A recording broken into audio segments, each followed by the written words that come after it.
Der Ayr-Stonk Zoo befindet sich in Ontario, Kanada, und ist berühmt für seine Grünflächen und seinen natürlichen Lebensraum für Tiere. Hier ist ein männlicher Löwe namens Kairo der einzige Löwe, der speziell aufgezogen und gepflegt wird. Kairo wurde als Jungtier in den Zoo gebracht, nachdem seine Mutter in einem trockenen Reservat verhungert war. Kairo wird jeden Tag pünktlich gefüttert, spielt im großen Hof und wird von den Besuchern geliebt. Er ist der Star des Zoos und zieht mit seiner majestätischen Erscheinung und seiner strahlenden Mähne alle Blicke auf sich. Kairo lebte viele Jahre friedlich, brüllte selten laut, beobachtete aber immer die lachenden Kinder außerhalb des Käfigs. Kairos Leben schien für immer friedlich zu sein, bis zu jenem schicksalhaften Tag im Jahr 2022, als ein schrecklicher Vorfall geschah. Der schwerste Sturm seit 50 Jahren hat Südontario getroffen und Hagel und zerstörerische Winde mit sich gebracht. Donner grollte, Bäume im Zoo wurden umgerissen, Zäune und Käfigdächer weggeblasen. Als erstes wurde das Primatengehege zerstört, die Affen und Menschenaffen schrien und rannten panisch umher. Kairos Käfig wurde völlig zerstört, nachdem ein großer Baumstamm abbrach und auf den Zaun fiel. Der Verkehr in der ganzen Stadt war lahmgelegt und die gesamte Kommunikation mit Hilfsorganisationen war erheblich gestört. Das Management nahm Kontakt mit den örtlichen Behörden auf, erfuhr jedoch, dass es mindestens 48 Stunden dauern würde, bis Unterstützung verfügbar sei. Im Zoo sind nur noch 3 Mitarbeiter beschäftigt, die sich um die Sauberkeit und die Kontrolle der streunenden Tiere kümmern. In dem Chaos bemerkte niemand, dass Kairo aus seiner eingestürzten Scheune verschwunden war. Kairo hatte seit 2 Tagen nichts gegessen, der Hunger machte ihn unruhig und begierig auf der Suche nach Nahrung. Es verließ das verfallene Gehege und folgte dem nassen, schlammigen Pfad durch das Zoogelände. Als die anderen Tiere es sahen, erschraken sie alle und rannten davon, niemand wagte es, ihm den Weg zu versperren. Kairo näherte sich dem großen Tor, wo der Eisenzaun durchbrochen war, und ging ruhig und ohne Behinderung hindurch. Es drang in den Nadelwald hinter dem Zoo ein, der als Pufferzone zum Schutz des Lebensraums galt. Die Bäume im Wald waren vom Sturm verwüstet, überall waren Äste abgebrochen, die Luft war kalt und feucht und kein Vogelgezwitscher war zu hören. Trotz seines müden Körpers ging Kairo weiter, seine Augen waren trocken, seine Füße traten auf den Schlamm, der mit altem Blut getränkt war. Es hörte das Geräusch von fließendem Wasser und bewegte sich auf den großen See zu, wo das schwache Licht durch das Laub fiel. Am Seeufer waren eine Schwarzbärenmutter und ihr Junges beim Angeln, das Junge sprang im leichten Regen um ihre Füße herum. Kairo stand hinter dem Baum und beobachtete ihn. Er atmete schwer und leckte sich mit der Zunge die Lippen, als er den frischen Fisch zappeln sah. Es stürmte nicht sofort vorwärts, sondern näherte sich langsam, mit leichten Schritten und einem Körper, der dicht über dem Boden kroch, als ob es auf der Jagd nach Beute wäre. Die Bärenmutter sah es, reagierte jedoch nicht heftig, sondern beugte sich nur leicht nach vorne, um das Bärenbaby hinter ihr abzuschirmen. Kairo zischte leise, dann stürzte er sich plötzlich nach vorne und biss der Bärenmutter den Fisch aus dem fest verschlossenen Maul. Die Bärenmutter brüllte laut durch den See und zeigte keinerlei Angst vor dem Eindringling. Die Konfrontation zwischen den beiden mächtigsten Raubtieren des Dschungels hat offiziell begonnen. Die Bärenmutter stürzte nach vorne und benutzte ihren Körper, um den Löwen von sich zu stoßen. Ihre großen Krallen fuhren über den Löwen, wodurch Kairo das Gleichgewicht verlor und einige Schritte zurückwich. Kairo konterte mit einem Blitzsprung, verfehlte jedoch, da seine stumpfen Klauen keinen nennenswerten Schaden anrichten konnten. Das Bärenbaby stand dahinter und beobachtete den Kampf seiner Mutter. Es zischte leise, seine Beine zitterten, aber es versuchte immer noch, wild auszusehen. Die Bärenmutter richtete sich auf, hob die Beine hoch und ließ dann ihr ganzes Gewicht auf Kairos Rücken niedersinken. Kairo wurde getroffen, taumelte, brüllte aber noch immer schwach und versuchte, den Fisch zu fangen, der auf den schlammigen Boden gefallen war.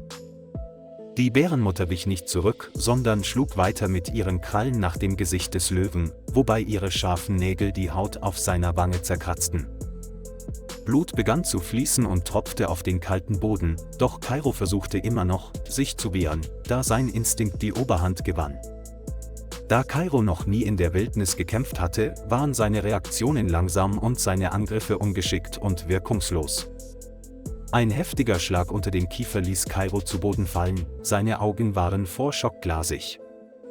Die Bärenmutter ließ noch immer nicht los, bückte sich, biss dem Löwen in die Schulter und schleifte ihn drohend ein paar Schritte mit.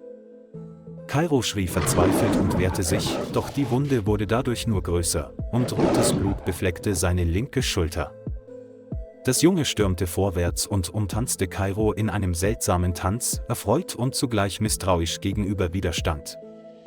Kairo keuchte jetzt nur noch, sein Brüllen wurde mit jeder Minute rauer und schwächer. Es lag still da, ein Bein angezogen, sein Bauch hob und senkte sich, sein Maul öffnete und schloss sich, unfähig aufzustehen.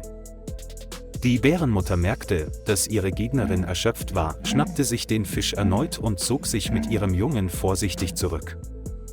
Das Brüllen im Wald verstummte, zurück blieben nur das leise Rauschen des Sees und Kairos unregelmäßiges Atmen.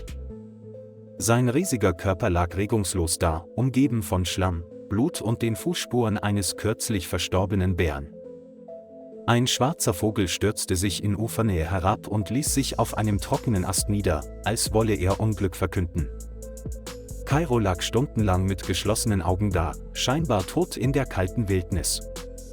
Doch noch hob und senkte sich der Brustkorb leicht, das widerstandsfähige Herz schlug noch, wenn auch nur in fragilen Grenzen. Hinter den Bäumen, die Zeugen des erbitterten Kampfes auf Leben und Tod waren, erwartet sie ein Wunder. In der Ferne näherte sich eine Gruppe von Menschen, das Geräusch raschelnder Blätter unter ihren Schritten hallte in der kalten, feuchten Luft wider. Es war ein Rettungsteam aus Zoopersonal und Polizei, das einer Blutspur folgte, um nach Kairo zu suchen. Als sie das Seeufer erreichten, waren alle sprachlos und von Mitleid erfüllt, als sie den Anblick sahen. Kairo wurde gefunden, aber bleibt noch genug Zeit, um es vor dem Tod zu retten?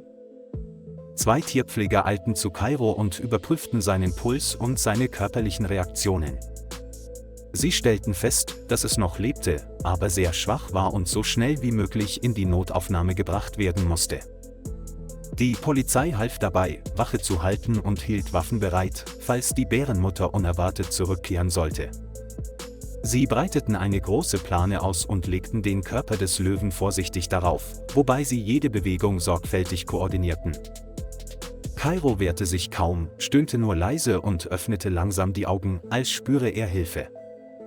Der spezielle Pickup brauste aus dem Wald, das Motorengeräusch hallte durch die düstere Umgebung. Auf dem gesamten Rückweg zum Zoo gab ein Mitarbeiter Kairo immer wieder Wasser und beruhigte ihn mit einem leisen Flüstern. Als das Fahrzeug ankam, wartete draußen ein medizinisches Team mit Spezialbetten und mobiler Notfallausrüstung. Sie brachten Kairo ins Krankenzimmer, schlossen ihn schnell an eine Infusion an und führten eine vorläufige Untersuchung seiner Verletzungen durch. Kairo keuchte, die Augen waren geschlossen, sein Körper zuckte leicht, als würde er gegen stille Schmerzen ankämpfen. Ein Tierarzt stellte fest, die Wunden waren oberflächlich, doch Blutverlust und Erschöpfung machten den Zustand ernst. Um das Leben des tapferen Löwen zu retten, wurden ihm sofort Schmerzmittel, Antibiotika und Nahrungsergänzungsmittel intravenös injiziert. Sie rasierten die Haare rund um die Wunde und wuschen den tiefen Kratzer mit Salzwasser und antibakteriellem Kaliumpermanganat. Kairo öffnete seine Augen noch immer nicht, aber sein Herz schlug gleichmäßiger, ein Zeichen dafür, dass die Hoffnung auf Leben noch nicht verloren war.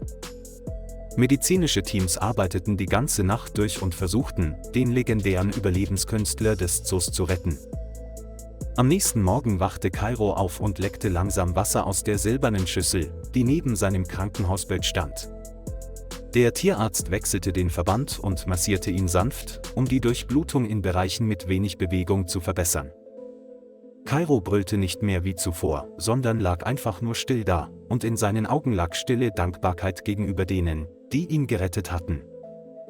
Es wurde in einen provisorischen Käfig mit Dach und einem Überwachungssystem gebracht, das es rund um die Uhr überwacht. Eine spezielle Diät mit zartem Fleisch, Elektrolyten und Vitaminen trägt zu einer schnellen Genesung bei. Jeden Tag kommt das Personal vorbei, um mit Kairo zu reden, ihn zu ermutigen und zu streicheln, damit sein Geist stabil bleibt. Nach einer Woche konnte Kairo aufstehen, ein paar langsame Runden um den Käfig laufen und sich im Schatten ausruhen.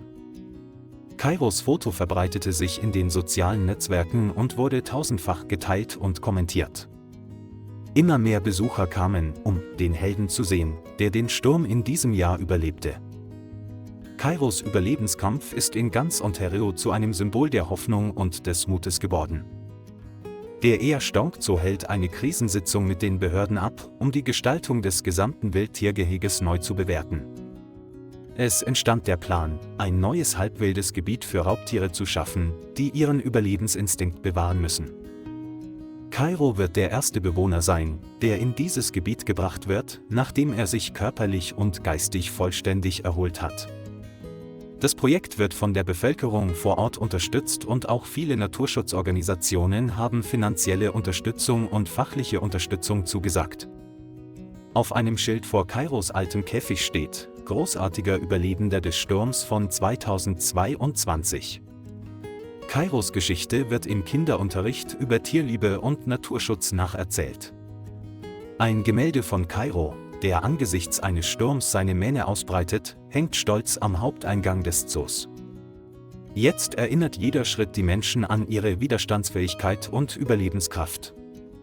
Kairo ist nicht nur ein Löwe, es ist ein Symbol, eine Lektion in Instinkt und Menschlichkeit. Und in Erstonk geht die Geschichte weiter, die jeden Tag vom legendären Löwenkäfig erzählt wird. Lieber Freund, vielen Dank, dass Sie sich die Zeit genommen haben, das ganze Video anzuschauen. Vergessen Sie nicht, den Kanal zu liken und zu abonnieren, um uns zu unterstützen. Auf Wiedersehen und bis zu den nächsten Folgen.